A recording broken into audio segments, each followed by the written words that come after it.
Plastic vision India 2023 विश्व स्तरीय exhibition है जहाँ पे विश्व भर की बड़ी बड़ी हज़ारों कंपनियाँ एक साथ आती है एक छतरी के नीचे, जहाँ पे वो बिज़नेस की बातें करते हैं। इस बार इंतज़ार काफ़ी लंबा, तकरीबन 4 साल हो गए हैं, काफ़ी कुछ बदला है। हमारे साथ बातचीत करने के लिए इस पूरे कमेटी के बहुत सीनियर ऑफिशियल हैं, डॉक्टर आशुतोष गौर, जो को चेयरमैन है प्लास्टिक विजन इंडिया 2023 के। गौर साहब, ये जानना चाहेंगे, जिस तरीके से चीज़ें बदली पिछले 4 साल में, कोविड जाते लोगों ने उम्मीद किया मार्केट तेज़ी आएगा, फिर जंग शुरू हो गया जगह जगह पे, आपको लगता है कोई इसका असर पड़ रहा है भारत के बाजार पे? हमारा जो पिछला एडिशन था, 11वां एडिशन 2020 में था, it was a resounding success. जनवरी 2020 में था और कोविड आया मार्च में।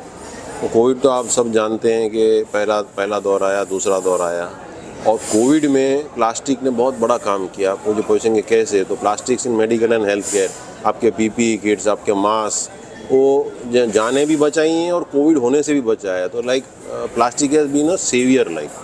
तो कोविड के बाद 1 साल तक तो इशू रहा, क्योंकि क्या हो गया था, एक तो लेबर जो था वो अस्त व्यस्त होगा, सब लोग अपने गांव चले गए।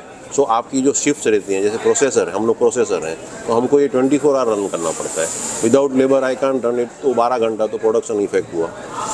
तो 2020 के बाद 2022 से जो है लोगों को ऐसे लगने लगा कि जब चीज़ें नॉर्मल होने लगी तो बिज़नेस भी अपने आप बढ़ने लगा, लोग भी वापस आने लगे, लेबर से लेके मार्केट में डिमांड आने लगी। तो उस वजह से क्या हो रहा है कि जो इंडिया की जो जीडीपी है वो नॉर्मल जो अपनी 6-7%, 8% से बढ़ रही है। हमारी प्लास्टिक इंडस्ट्री पिछले 10 साल से ऑलमोस्ट 10% ग्रोथ तो है।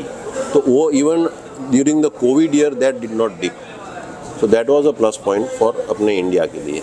तो 2023 का जो ये हमारा प्रदर्शनी है, जो अभी 2 दिन पहले चालू हुआ है, 7 तारीख से 7 से 11 तक चलेगा, और 2 दिनों में इतना अच्छा इसको प्रतिसाद मिला है, रिकॉर्ड नंबर ऑफ फुटफॉल जिसको बोलते हैं, और आज तो उससे भी ज़्यादा है।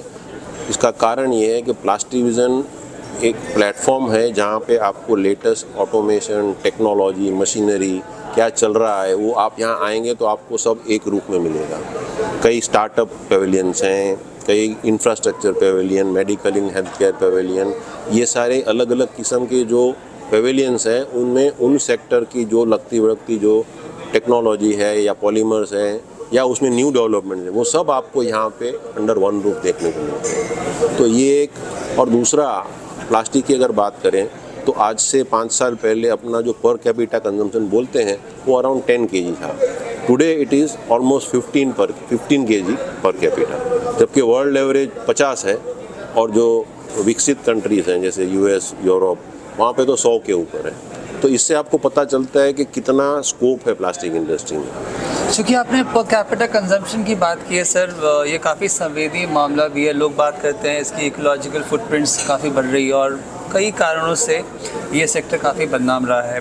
हालांकि प्लास्टिक ना हो तो आपने बताया है स्वास्थ्य क्षेत्र में बहुत कुछ नहीं हो पाता, हम कई जाने नहीं बचा पाते। तो आपको लगता है जो अब काम हो रहा है गंभीरतापूर्वक, सरकार ने भी अपनी SDG गोल 2030 की तय कर दी है, ERP नॉर्म्स आ रहे हैं, आपको लगता है कि अब काफ़ी कुछ किया जा रहा है और इकोलॉजिकल फुटप्रिंट को कम करने की कोशिश की जा रही है? Sir, as an industry plastic जो प्रोसेसर्स हैं, जो मैन्युफैक्चरर्स हैं, वो पहले से ही संवेदनशील हैं कि भाई प्लास्टिक को जो है उसको सही तरह से उसका यूज़ करना है और उसको रीयूज़ भी करना है। आई थिंक इंडिया में सबसे ज़्यादा रिसाइकलिंग हो रहा है सर। वर्ल्ड का अगर आप देखें तो सबसे ज़्यादा परसेंटेज, ऑलमोस्ट 70 to 75% जो मैन्युफैक्चरिंग है, और ख़ास करके रिजिड कंटेनर्स हैं। आप ये पेट की बोतल उठा लीजिए, आपको कोई चीज़ रास्ते पे नहीं मिलेगी। आप कोई 5 लीटर का कैन, 50 लीटर कैन कभी आपने रास्ते पे देखा है? आपको क्या दिखता है? ये पन्नियाँ होती हैं, ये मल्टी लेयर पैकेजिंग होते हैं। तो पन्नियाँ, गवर्नमेंट ने already single use plastic ban कर दिया है। पन्नियों की जो थिकनेस है वो पहले 5-10 माइक्रोन थी, उसको 50 किया और अब तो 100 के ऊपर। तो ये आजकल जो चल रहा है सस्टेनेबिलिटी एंड एनवायरनमेंट फ्रेंडली, तो वो तो सबके जहन में है। एज अ प्लास्टिक मैन्युफैक्चरर मैं भी कम से कम 20-30-25 साल से लाइन में हूँ। तो जब से हम आए हैं तो हमको पता है कि भाई we have to be responsible. At the same time plastic को आज 100 साल हो गए। ये बोलते हैं इसकी वजह से कैंसर हुआ, ये हुआ। आज 100 साल तक कोई चीज़ चली है तो उसके पीछे उसका कुछ महत्व होता है।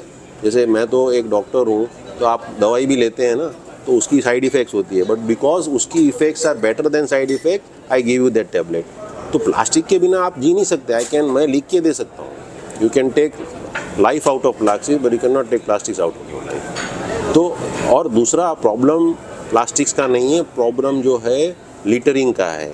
जो एंड यूज़र हैं उनको अब हम ट्राई करके हैं, जैसे हमारी ऑर्गेनाइजेशन है all India plastic manufacturing association, तो हमारी कोशिश ये है कि भाई स्टूडेंट्स में जागरूकता लाएं कि भाई जैसे जापान में है, कोई घर का कूड़ा या कुछ भी कचरा रास्ते पे नहीं फेंकेगा, उसका डेजिग्नेटेड जगह होती है वहाँ फेंकेगा। तो अगर अपने इंडिया में अगर लिटरिंग को आप कंट्रोल करेंगे तो प्लास्टिक की कोई समस्या नहीं होगी। तो इसके लिए हम as a individual, as a businessman, आप एज अ आम नागरिक और प्रशासन, ये सबको मिल के जागरूकता लानी है। अच्छा होता क्या है, हम फॉरेन में जाते हैं तो वहाँ पे आप बोलेंगे कुछ कचरा दिखता नहीं, तो कचरा क्यों नहीं दिखता है? क्योंकि वहाँ कचरा डालने के लिए मुझे डब्बा रहता है। यहाँ पे हम ट्राई करते हैं, मैं 1 दिन 2 दिन मेरे खींचे में रखूँगा, बट फिर नहीं दिखेगा तो फिर मैं भी वो किधर डाल दूँगा। तो उसके वहाँ पे जो है पब्लिक प्राइवेट पार्टनरशिप, जैसे एसोसिएशन हैं या NGOs हैं, तो प्रशासन को भी ये देखना पड़ेगा कि ये जो प्लास्टिक का जो वेस्ट है वो कलेक्शन के लिए सही जगह पे सही चीज़ें होनी चाहिए। तो रिसाइकलिंग तो जितना प्लास्टिक में होता है आई थिंक कोई मटेरियल में नहीं होता। सो आई थिंक प्लास्टिक की जो इमेज बनाई गई है वो टोटली गलत है। रिस्पॉन्सिबल तो हम सबको होना है ना, एक जन रिस्पॉन्सिबल होने से कुछ नहीं होना। आखिरी सवाल सर, आपके क्षेत्र से जुड़ा हुआ है, कुछ नई प्रोडक्ट्स, नई सेवाओं पे आप काम कर रहे हैं जो बताना चाहते हैं हमारे व्यूअर्स को? तो जैसे आपने पूछा कि जैसे मैं खुद एक ग्लो मोल्डर हूँ, मेरा प्रोसेसिंग का काम है, मैं ये जो कैंस बनाता हूँ सप्लाई करता हूँ फार्मा में, मल्टीनेशनल्स को। तो वहाँ पे जो आज से 10-20 साल पहले जो मशीनरी आती थी वहाँ पे मैन्युअल लेबर ज़्यादा लगता था। तो आजकल की जो मशीनरी आ रही हैं उसमें फास्ट प्रोडक्शन है, ऑटोमेशन है और प्रिसीजन है। तो ये जो हम वर्ल्ड लेवल पे कॉम्पीट करने की बातें करते हैं, तो दैट अभी India is growing toward that. आज से पहले अगर आपको कोई प्रिसीजन टूल बनाना हो तो हमको चाइना जाना पड़ता था, कोरिया जाना पड़ता था। आज हमारे इंडिया में ही आपको ये अच्छे से अच्छे मोल्ड बन के मिलेंगे और उसके लिए आपको कहीं दूर नहीं जाना है। हमारे यहाँ पे मोल्ड पेविलियन है प्लास्टिसिजन में, आप आइए देखिए, एक से एक मोल्ड आपको बनने को मिलते हैं। तो ये टेक्नोलॉजी जो बड़ी है, जैसे 3D प्रिंटिंग है, ग्राफिक्स है, तो AI जब आ रहा है तो वो सबका मेल जो है वो हमारी इंडस्ट्री को आगे लेके जा रहा है, both technique wise also and production, गुणवत्ता से लेके प्रोडक्शन वाइज ऑल्सो। आजकल का जो डिमांड है that people want to reduce cost, तो आप कोई भी चीज़ की लागत कम कभी करोगे कि जब उसका प्रोडक्शन ज़्यादा होगा, जब उसकी पावर कॉस्ट, लेबर कॉस्ट वो कम होगी, तो उसके लिए ऑटोमेशन आएगा। तो ये जो सारी चीज़ें हैं उस पर ही जोर है। और जो मशीनरी वाले हैं वो यही सोचते हैं कि हम नया नया क्या करें कि जिससे जो फाइनल प्रोडक्ट इसमें बनता है उसकी कॉस्ट नीचे आ जाए। बहुत शुक्रिया डॉक्टर साहब बातचीत करने के लिए। आपने जो बातें बताई है ज़ाहिर तौर पे अभी ये होना भी चाहिए और हम उम्मीद करते हैं कि प्लास्टिक विजन 2023 के ज़रिए जो लोग बिज़नेस के लिए आए हैं और प्रकृति को बचाने की भी जो मुहिम हम कर रहे हैं वो ज़रूर सफल हो। बहुत शुक्रिया, बहुत बहुत धन्यवाद, थैंक यू सो मच।